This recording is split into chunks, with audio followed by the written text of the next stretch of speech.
to receive.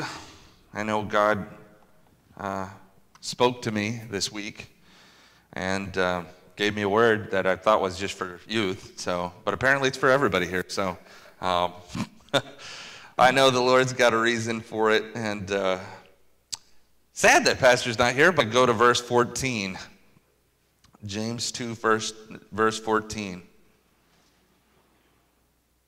And James right here is dealing with people, with believers in the church that have certain obvious things that are evident in their life. And really James is getting them to think about their faith and their proclamation of it. But because there's things that are going on in their life, they're favoring people, and there's just things that are going on in their life that really shouldn't be evident in the life of a believer.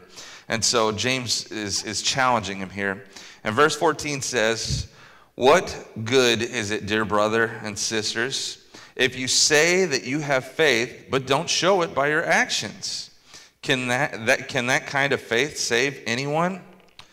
Verse 15 says, "Suppose you see a brother or sister who has no food or clothing, and you say," and I want you to remember that it says you see a brother or sister who has no food or clothing. It's talking about somebody close, somebody who's family to them, part of the family of God. "And you say, goodbye and have a good day. Stay warm and eat well." And yes, I am reading from the New Living Translation, so it's a little bit different.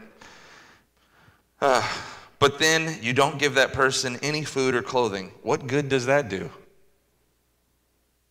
I think the King James says, "Go, be warm and be blessed." But he says, what good does that do? So you see, faith by itself isn't enough unless it produces good works, good deeds. It is dead and useless. Let's go ahead and pray. God, we thank you for your goodness. Lord, I thank you for your words. God, I pray right now that you would just begin to speak to our hearts. Lord, I thank you because you can do that. I can't do that, but you can. You can speak to people's hearts, Lord, just like you've spoken to mine. And so right now, Lord, use me. Use this foolish vessel, God. This vessel that just is in desperate need of you, God. Just do what you can do, Lord.